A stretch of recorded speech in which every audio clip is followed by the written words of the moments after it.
Bonjour les investisseurs, j'espère que vous allez tous bien. On est parti pour une nouvelle vidéo présentation de portefeuille. Aujourd'hui, épisode 88 du 2 novembre, sous l'œil amusé toujours de Monish Pabraille. Avant de faire ça, on fait les recommandations d'usage et n'oubliez pas de mettre un pouce si vous appréciez ce genre de vidéo. Je vous rappelle que je ne suis pas un professionnel ni un conseiller financier, mais un simple amateur qui cherche à partager sa passion. En aucun cas, je vous invite à répliquer les positions de mon portefeuille. Formez-vous et faites-vous vos propres convictions. Il y a beaucoup de choses gratuites sur Internet, donc il n'y a aucune raison de ne pas se former. Vous êtes seul responsable de vos investissements, du choix des positions, donc des plus-values et des moins-values qui vont avec. Ok, donc comme d'habitude, on commence avec le compte titre. Donc il y a toujours que Total Energy sur le compte titre. Je l'ai acheté parce que j'ai commencé la bourse sur le compte titre et que je voulais pas la vendre avec mon super PRU. Même si je paye des impôts sur mon dividende, c'est pas grave. J'apprécie tous les jours de voir ma belle plus-value sur Total Energy. Ça change du PEA, donc j'apprécie. Total Energy fait moins 1,28% depuis le début de l'année, donc dividende réinvesti, hein, même avec la dividende, Total Energy est en baisse sur l'année, donc pas cool, mais on est très très loin de mon PRU, donc sur le compte titre Total Energy, je vais la garder à vie, hein. Et un jour, il y aura les sociétés américaines. J'ai fortement hésité à acheter Kaela cette semaine. Bon, comme j'ai pas 20% marge de sécurité, je l'ai pas fait, mais elle me tente énormément, donc à suivre. Et voici enfin le PEA. Donc vous voyez les chiffres en haut sont les mêmes que sur le compte titre. Donc je fais pas la distinction entre le PEA et le CTO. L'ensemble des deux comptes font mon compte bourse. Donc je suis en retard par rapport au CAC dividende réinvesti, hein, je suis en retard. Un peu moins que la dernière fois qu'on s'était vu. Au plus bas, je crois, j'étais à moins 5% par rapport à ce que faisait le CAC GR. Là, je suis à moins 3,70. Bon, donc je remonte un petit peu. Ouais, je remonte un petit peu, bien aidé cette semaine par Française des Jeux, Société Générale et Technip Energy. Voilà, donc en espérant que ça perdure.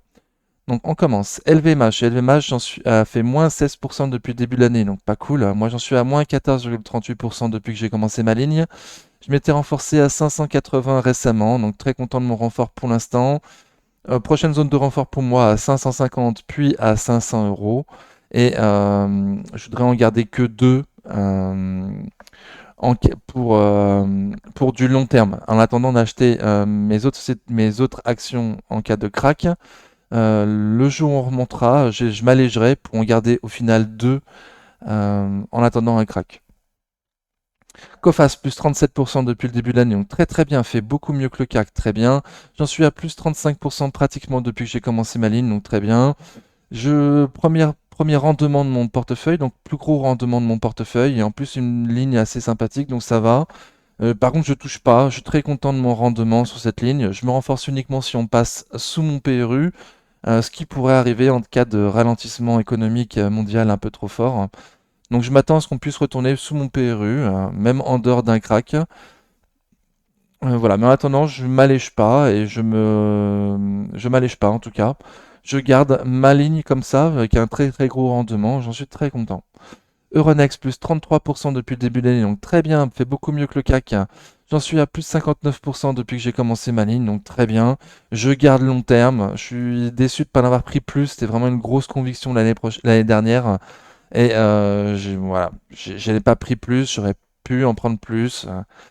Donc là, j'ai une énorme plus-value, c'est la plus grosse plus-value de mon portefeuille. Oui, c'est ça, en seulement un an. Et j'en ai pas énorme, donc je peux pas m'alléger. Je vais garder tout long terme pour le business qui est magnifique, une croissance de dividendes d'année en année, une diversification en plus de l'entreprise qui se fait très bien, qui n'est plus uniquement dépendant de ce que fait le marché. Donc très très bien, Euronext. Je vais garder long terme. Un peu déçu dans la reprise si peu, ce qui fait que je peux pas m'alléger. Et si on retourne sous les 70 euros, je repenserai à me renforcer sur Euronext. GTT plus 14% depuis le début de l'année, donc très très bien, fait beaucoup mieux que le CAC dividende réinvesti. J'en suis à plus 29% depuis que j'ai commencé ma ligne. Un peu comme Euronext, grosse conviction, j'en ai pas pris énorme, alors je me suis renforcé, j'en ai pris une dixième, donc j'en ai racheté une sur les 119 euros un peu avant l'été il me semble.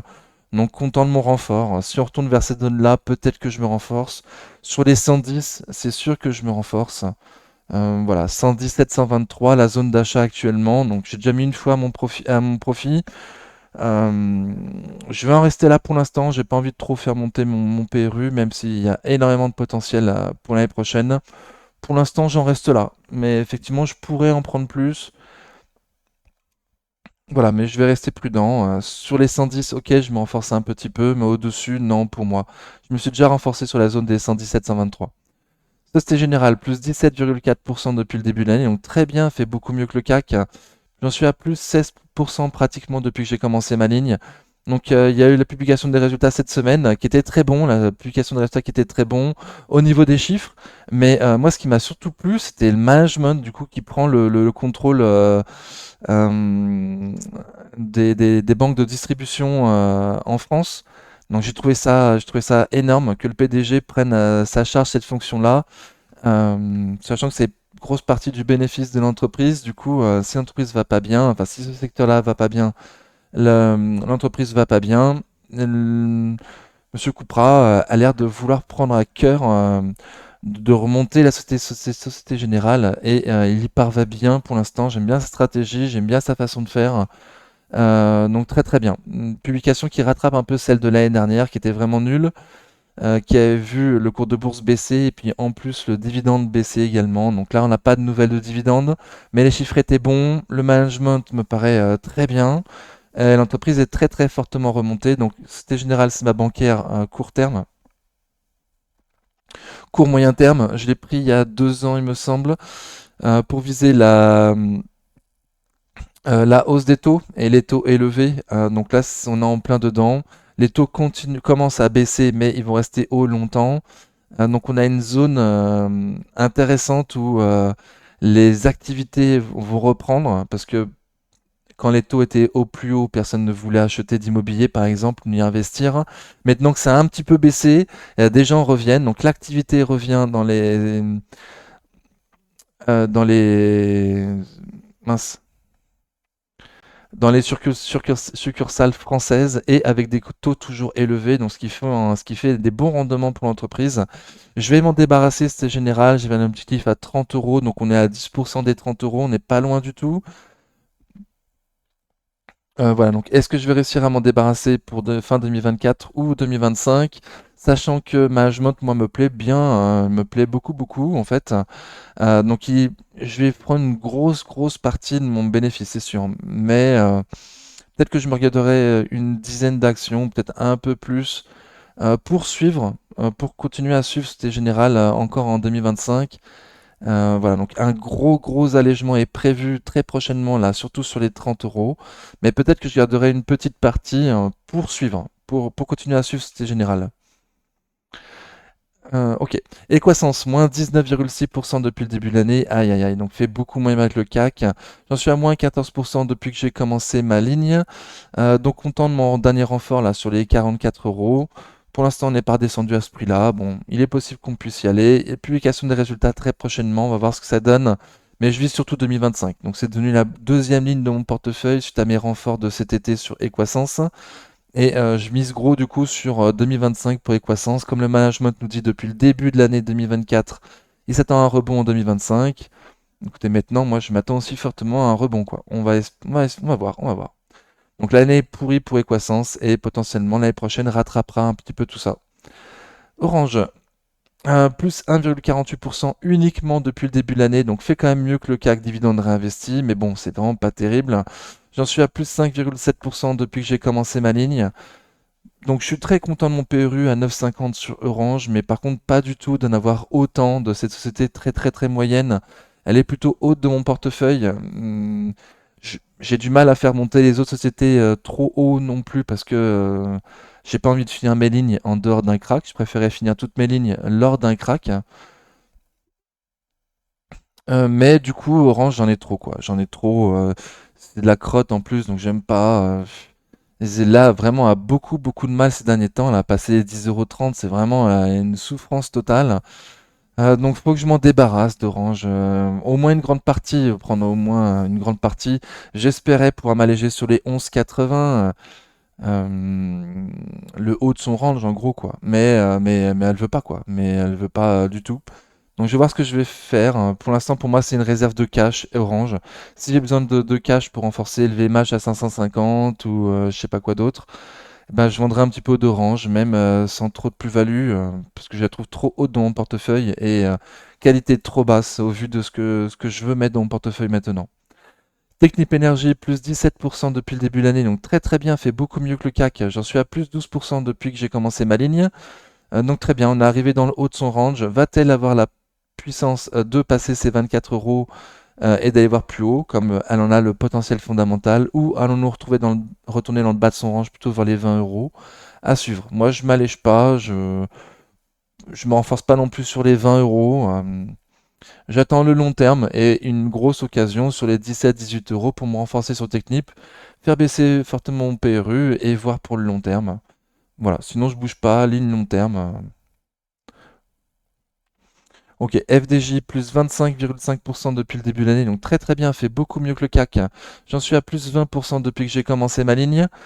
Euh, Donc il y a eu une news cette semaine là qui nous a dit que il y avait, je sais plus, alors en Europe, il y avait une demande auprès de l'Europe pour savoir si FDJ n'avait pas touché des sous ou n'avait pas profité, ou est-ce que c'est pas illégal d'avoir un monopole sur les jeux d'argent en France. Bon, donc l'Union européenne a dit non, ça a soulagé beaucoup de gens, même si le risque financier n'était pas non plus énorme.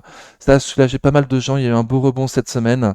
Je n'ai pas une énorme ligne, mais je me suis quand même bien renforcé dernièrement. Là, lors du lundi de 5 août, je m'étais renforcé sur les 31 euros, il me semble, puis après un peu plus haut sur les 34, parce que je voulais pas qu'elle parte sans moi. Effectivement, elle est partie. Bon, j'étais dessus, hein, mais bon, je voulais pas qu'elle parte sans que j'ai une ligne intéressante. Donc je me suis repris un petit peu sur les 34 euros, en faisant un petit peu monter mon PRU, mais voilà, j'ai bien fait, parce que ça a bien monté depuis. Objectif 35, 30, non, pardon, 45, 48 euros sur FDJ pour l'année prochaine, les plus hauts historiques. ABC Arbitrage, plus 9,12% depuis le début de l'année, donc très très bien, fait beaucoup mieux que le CAC GR. J'en suis à moins 6% depuis que j'ai commencé ma ligne sur ABC Arbitrage. Énorme rebond sur ABC Arbitrage depuis ses plus bas. Moi, j'y croyais pas du tout. Alors, j'ai revu un petit peu ma copie sur ABC Arbitrage. Il y avait une news que j'ai pas du tout assez relatée, enfin, assez dit sur la chaîne, comme quoi ABC Arbitrage sortait d'un ETF MSCI World, je sais plus lequel, et que du coup, les sociétés avaient 1 milliard de titres à vendre suite à cette sortie d'ETF, ce qui a pesé énormément sur le cours de bourse d'ABC Arbitrage. Et là, aujourd'hui, qu'ils ont arrêté de vendre ces titres, voilà, ils ont fini de vendre leurs titres, la société ABC Arbitrage est bien remontée très très fortement. Donc moi, j'y croyais pas. J'ai pas trop vu passer cette news. En plus, j'ai pas trop vu à quel point c'était important. Du coup, tout ça fait que je me suis pas renforcé trop trop bas. Alors, je me suis renforcé, je crois, sur les 4,30, un truc comme ça. Euh, mais voilà, pas du tout au plus bas du tout. Moi, j'étais encore plus bas, du coup, j'étais assez déçu. Mais il y avait cette news que j'ai pas assez vue, que j'ai pas assez su comprendre quel point c'était important. Ce milliard d'actions d'ABC Arbitrage qui était mise en vente, quoi, suite à la sortie d'un ETF. Donc voilà, donc on va voir. La publication était vraiment pas bonne du tout, et pourtant ça continue de monter. On s'attend toujours à 30 centimes de dividendes l'année prochaine et pourtant ça continue de monter. Donc écoutez, très bien. J'espère repasser en positif. Dégoûté quand même de pas voilà, avoir pu renforcer trop bas. J'ai pris une petite lichette sur les 44,30 € il me semble, mais c'était pas non plus trop. Bon. Donc ABC arbitrage à voir. En tout cas, c'est sûr que si ça retourne vers les 4 euros, 4,50 €, 4 euros plutôt, je me renforcerai si ça retourne là-bas, quoi. Crédit Agricole, donc ma bancaire long terme a fait plus 17,7% depuis le début de l'année, donc un peu mieux que Société Générale, hein, et j'en suis à plus 50% depuis que j'ai commencé ma ligne, donc très bien, donc c'est ma bancaire long terme.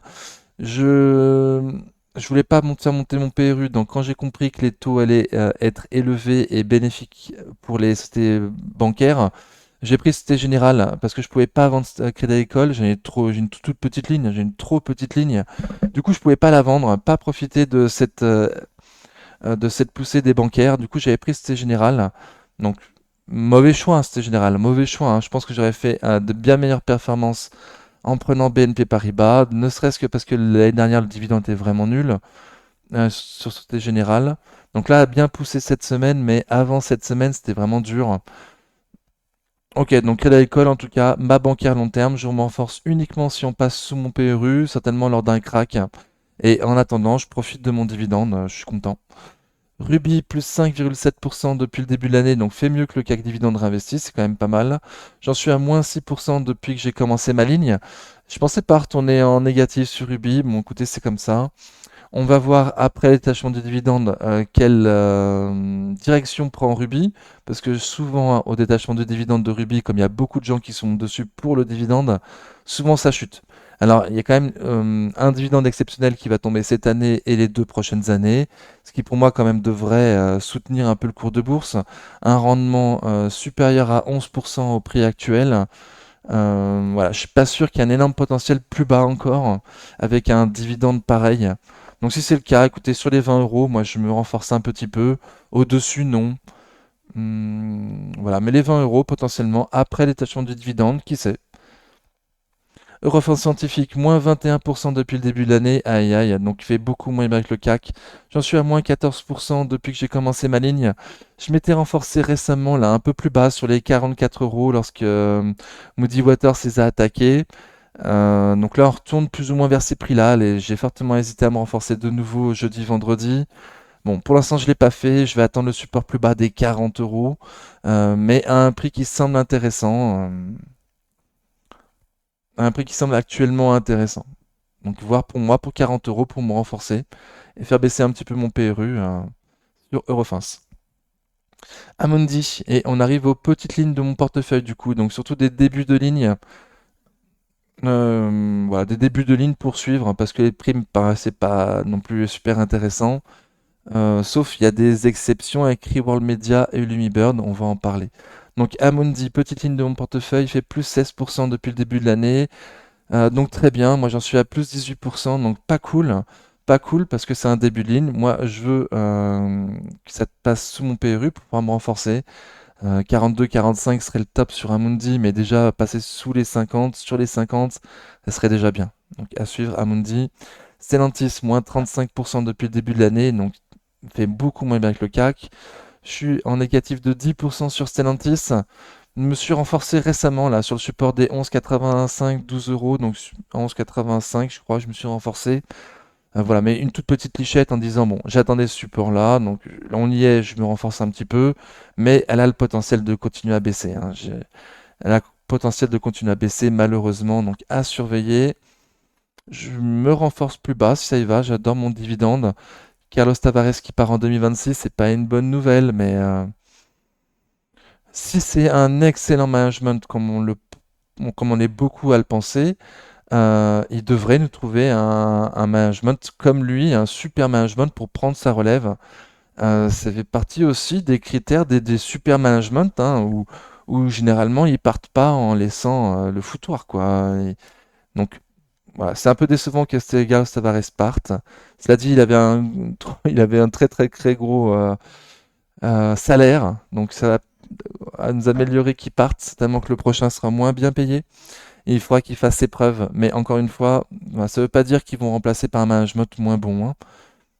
Je vois derrière le cas Renault de monsieur Lucas Demeo, euh, excusez-moi, qui a un excellent management également. Donc,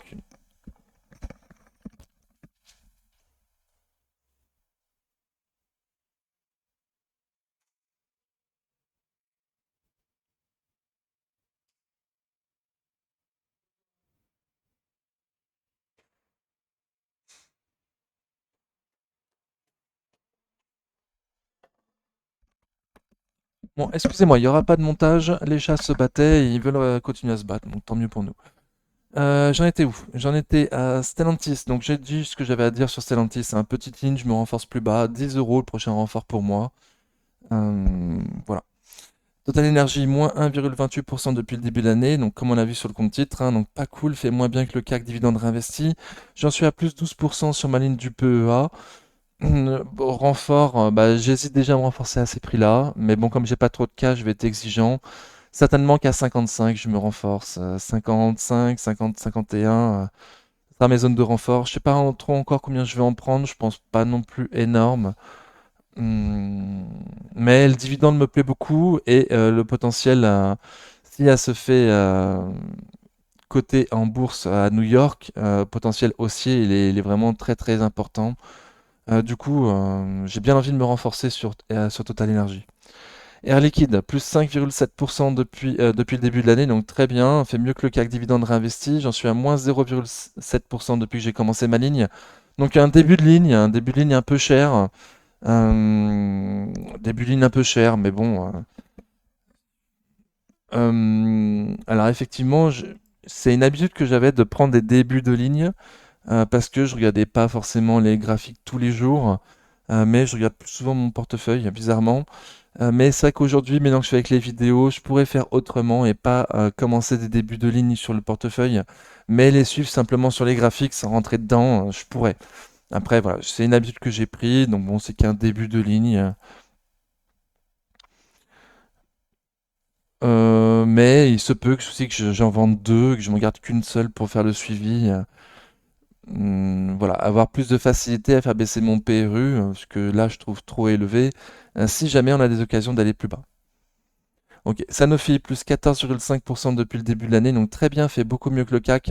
J'en suis à plus 4,26% depuis que j'ai commencé ma ligne. Je me suis allégé récemment, là j'ai divisé ma ligne par deux sur les 102 euros, il me semble.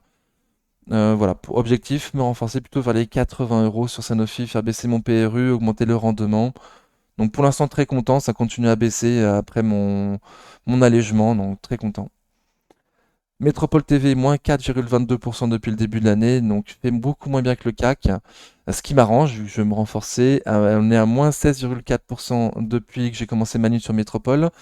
Donc on est arrivé plus ou moins au prix auquel je veux me renforcer, les 11 euros et les 10 euros en suivant. Donc là on est à 36 centimes au-dessus de mon fiche de prix pour le renfort. Donc bon, peut-être que j'attendrai pas les 11 exacts, hein, mais bon, la publication était pas terrible.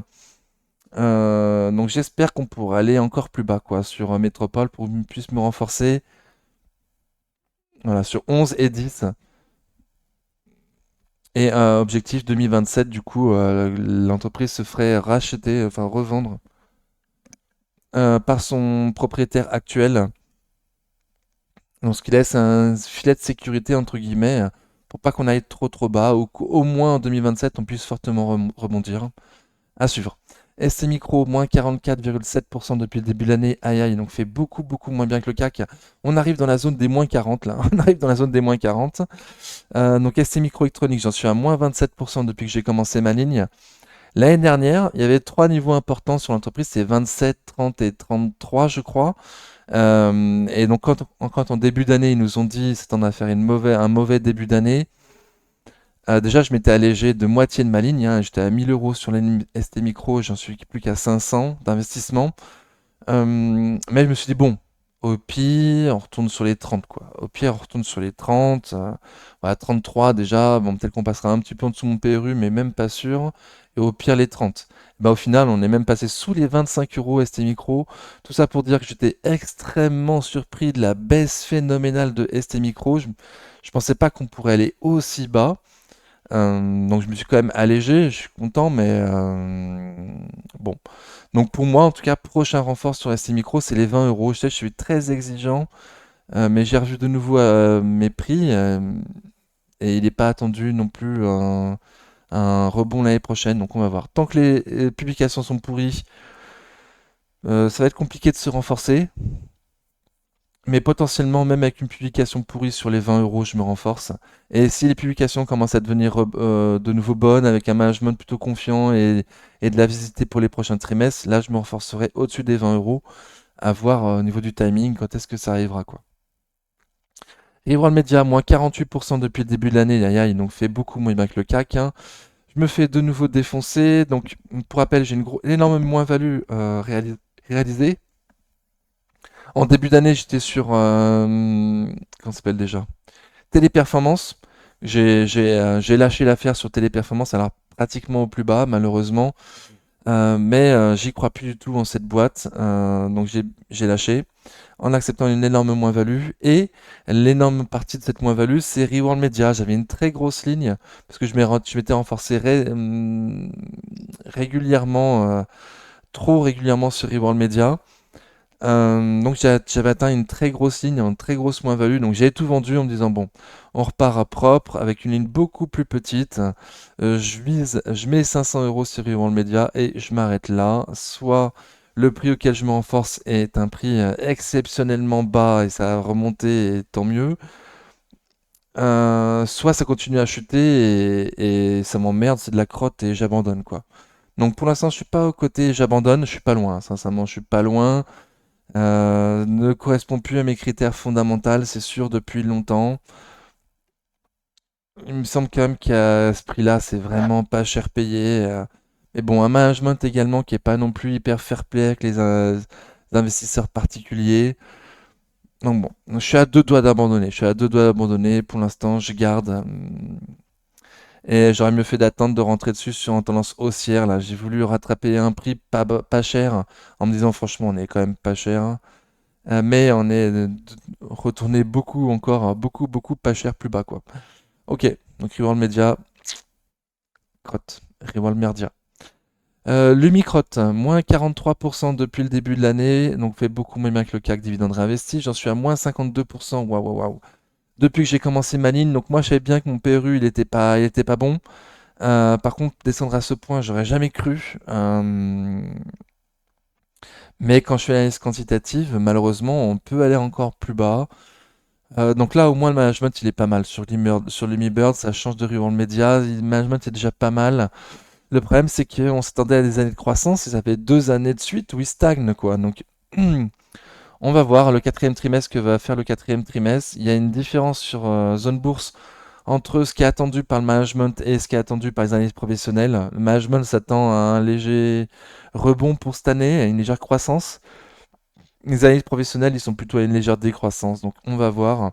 Lumibird nous a déjà agréablement, non, pardon, désagréablement surpris en fin d'année dernière, où ils avaient sorti le résultat, et puis une semaine plus tard, ils nous avaient dit, ah, en fait, on va faire moins que prévu, il y a un client qui a repoussé sa commande.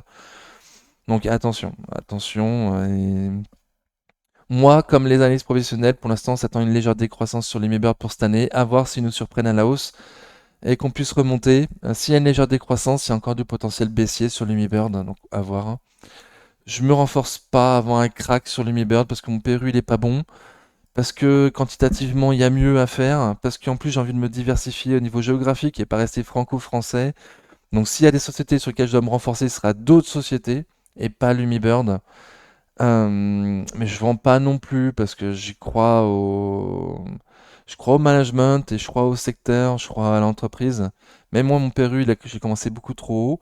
Donc, pour pallier un petit peu ce PRU trop haut, il faudrait que je renforce uniquement lors d'un crack, lorsqu'il y aura un excès baissier, pour voir un prix plutôt moyen, quoi. Je vais essayer de la jouer comme ça. J'ai pas envie d'abandonner ma ligne Bird, même si, vers la fin de l'année, je vais réfléchir à voir, à pas éliminer toutes mes lignes en moins-value, toutes les petites lignes en moins-value en fin d'année. Xavier Delmas nous avait déjà dit que lui, il faisait ça de temps en temps. En fin d'année, il prenait toutes ces petites lignes qui étaient en moins-value et il les soldait et qui renforçait, où il commençait une ligne sur une bien plus grosse conviction avec une ligne beaucoup plus importante que les toutes petites lignes qu'on a, quoi. Donc voilà, donc j'y réfléchis quand même, même si j'ai pas envie d'abandonner le Lumibird. Ouais, j'y réfléchis quand même. Kering, moins 39,7%. Ah bah c'est pas la plus grosse baisse de l'année, tiens. Ok, donc quand même une baisse énorme de moins 40%, fait beaucoup moins bien que le CAC GR. J'en suis à moins 52% depuis que j'ai commencé ma ligne. Toujours pas renforcé sur Kering. On est arrivé sur une grosse zone de support, mais mes prix de nouveau n'ont été revus à la baisse. On n'est pas au 20% de marge de sécurité pour l'année prochaine. Les publications sont toujours horribles, donc bon. J'hésite quand même, sincèrement, j'hésite quand même, parce que ça ferait monter mon dividende, enfin le rendement de mon dividende de façon intéressante. C'est sûr que quand une entreprise est arrivée à 50%, si c'est pas de la crotte, c'est forcément un moment où on doit réfléchir à se renforcer, quoi, c'est clair. Donc je pense pas que, enfin, Lumibird, je pense pas que ce soit de la crotte. Kering, ces temps-ci, c'est plus grotesque, quoi. Ces temps-ci, oui, les publications sont nulles sur Kering, c'est sûr. Mais je pense pas que c'est une entreprise qui puisse couler pour autant non plus. Euh, ouais, je pense que management fait tout ce qu'il faut pour refaire remonter le truc.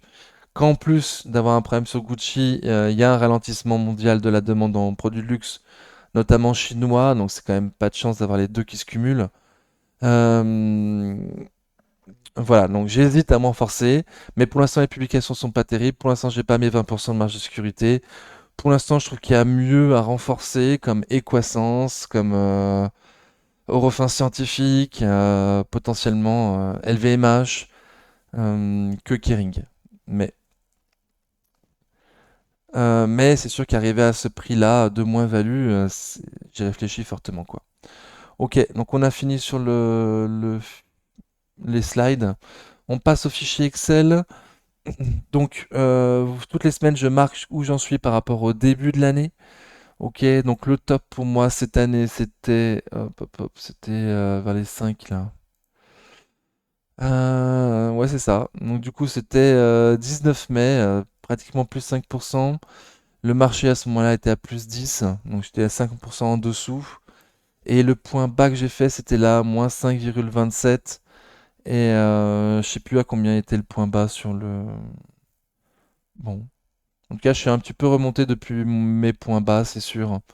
Alors que le CAC n'a pas fait non plus énorme. Ok. Je me compare par rapport à deux indices et un ETF, je me compare par rapport au CAC GR, un CAC dividende réinvesti, comme on a pu voir sur les slides précédents. Donc là, je suis en grosse moins-value, enfin, je suis grave en retard par rapport à lui.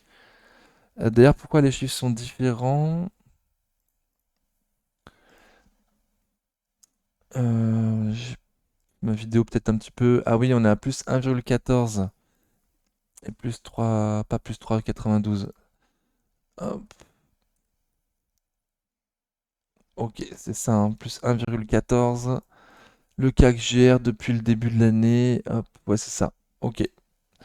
Donc je fais, voilà, comme on l'a vu sur les slides précédents, hein, je fais moins bien que le CAC dividende réinvesti depuis le début de l'année. Ça se reprend quand même un peu depuis mes renforts de cet été. Je fais mieux que le CAC Mid and Small, par contre, pour la deuxième vidéo d'affilée, je fais mieux que le CAC Mid and Small, donc tant mieux. On est en négatif tous les deux, il fait pire que moi, donc bon, pas très glorieux pour autant.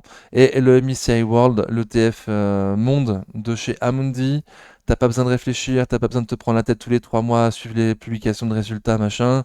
Et ça avait plus 20%. Tranquillement, ça fait plus 20% depuis le début de l'année, sans avoir à réfléchir, sans avoir à travailler, donc c'est royal. Voilà, moi je suis piqué par le stock picking, donc je vais prendre des ETF certainement, mais par parcimonie, quoi. N'empêche, ça fait rêver, un plus 20% à MSCI World, t'as pas besoin de réfléchir. Très bien. Donc, j'arrête pas de vous parler que moi, il me faut 20% de liquidité de sécurité. J'estime que ce n'est pas timer le marché d'avoir 20% de liquidité, sachant que j'en ai pas ailleurs, hein. Certains disent de pas avoir de cash de liquidité de secours, mais le jour où il y a un crack, ils vont te vider tout le livret A et renforcer à mort dessus. Donc voilà, moi j'assume, j'ai pas le livret A blindé. Le jour où il y a un crack, je le vide, c'est sûr. Mais j'aimerais bien quand même avoir 20% de liquidité en dehors de mon livret A, au cas où le crack tombe en même temps qu'il faille que je rachète une voiture, quoi. On sait jamais, hein. Donc voilà, donc je souhaite avoir 20% de liquidité en dehors de mon livret A pour renforcer lors d'un crack.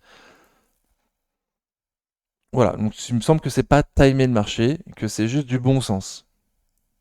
Mm. Ok, donc 16% de liquidité uniquement pour l'instant, sachant qu'il y a Société Générale qui est proche d'une zone de vente pour moi, il y a Orange également une réserve de cash. Donc je pourrais aller aux 20% de liquidité peut-être d'ici la fin de l'année, à voir, hein. Ok, donc pour cette liquidité du coup en cas de crack, pour acheter cette liste en cas de crack. Donc j'ai rajouté Kaela récemment, je sais pas à quel montant. Mais c'était histoire de montrer que je veux me diversifier géographiquement, quoi. Si demain il y a un crack, si demain il y a de nouveau un 11 septembre, il est probable qu'une grosse partie de ma liste d'achats à bon compte se passe sur le marché US. Voilà, parce que je suis déjà à 95% sur le marché français. Donc il faut absolument que je me diversifie niveau géographiquement, niveau géographique, pardon. Donc Microsoft, Kaela, Alphabet, Amazon, ouais, les GAFAM quoi. Ok, donc j'ai fini avec cet écran. Bon. Voici la liste des sociétés que j'ai achetées avec la date de quand et pourquoi je les ai achetées. C'est une façon de voir les rendements de mes actions, chose qui n'est pas prévue par mon broker actuel. Donc c'était important de voir les rendements de mes actions. Je me suis fait un peu plaisir sur GTT, où je me suis pris un dividende à 8 euros. C'est pas encore le cas. Je sais pas combien sera le dividende exactement l'année prochaine, mais il est attendu en croissance de pratiquement 100%. Donc il sera pas loin des 8 euros. Donc pour l'instant on n'a pas le chiffre, mais je me suis quand même fait plaisir. Je l'ai affiché 8 euros sur GTT, donc on verra exactement combien c'est. Voilà, seule chose qui a changé, il me semble, depuis la dernière fois.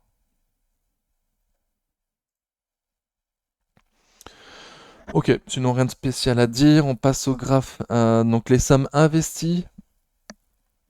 Donc on voit qu'en somme investie, j'ai plus de 10% de mon portefeuille investi sur LVMH.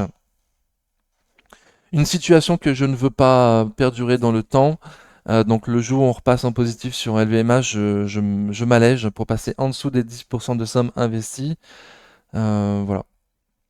Orange a allégé, comme je l'ai dit, hein, je supporte plus trop de l'avoir aussi haute dans mon portefeuille. Pour une société aussi moyenne, ouais, et Société Générale aussi qui va disparaître incessamment sous peu. Alors voici le graphe par rapport aux sommes mises à jour à vendredi. Donc c'est les sommes mises à jour à vendredi. Donc là, LVMH est bien en dessous des 10% du portefeuille, donc très très bien. J'ai un peu plus de liquidité que ce que je déclare. Donc j'ai bien mes 20% de liquidité en cas de crack. Mais je voudrais spécifiquement avoir le compte dédié à la bourse avec 20% de liquidité. Ça, c'est pas encore le cas. Ok. Donc sinon rien de spécial à dire par rapport au graphe. Ça mise à jour à vendredi. C'est une façon de voir le portefeuille sur un seul écran. Comme j'ai deux portefeuilles, je trouvais ça important. Ok. Le graphe par secteur. Ah, et c'est là où il faut que j'enlève ma tête. Ok, donc il me manque le secteur des biens de consommation courante. Je voudrais avoir L'Oréal. Je voudrais avoir L'Oréal. Il y a Pernod Ricard actuellement à bon prix, mais je préfère L'Oréal que Pernod Ricard. Sinon, j'ai deux gros secteurs, secteur financier, secteur consommation discrétionnaire. Donc secteur financier, bon, normal parce que j'ai beaucoup de dividendes. Il y a beaucoup de sociétés du secteur financier qui versent des gros dividendes. Mais il faudra pas abuser trop sur ce secteur-là. D'ailleurs, j'attends de vendre Société Générale pour... c'est quand même 1000 euros en moins sur le secteur, donc ça sera pas mal. Ouais. Et consommation discrétionnaire, donc surtout le luxe, avec un peu l'automobile avec Stellantis. Voilà, pareil. Et il faut que je m'allège un petit peu sur LVMH, qui a une trop grosse part dans mon portefeuille actuellement. Mais lorsqu'on sera à un prix plus élevé, quoi. En plus-value, quoi. Ok. Donc pas mal de secteurs à travailler, quoi, hein, à renforcer. Et voici le graphe par rapport aux tailles des entreprises. Donc ça n'a pas trop changé, hein, 40% de large cap et 43% de small et mid cap. Bon, rien n'a trop changé. On se remet une dernière fois les vidéos de portefeuille, enfin le portefeuille avec ma tête pour vous dire au revoir, hein. J'espère que ça vous a convenu comme genre de vidéo. N'hésitez pas à mettre des pouces avant de partir. Et en attendant la prochaine vidéo, prenez soin de vous. Ciao. Et si tu veux présenter ton portefeuille en vidéo, qu'on en fasse une interview ensemble, n'hésite pas à connecter au Discord, c'est gratuit. Tu trouveras en plus plein de gens super intéressants avec des belles news. Ok, en attendant, prenez soin de vous. Ciao.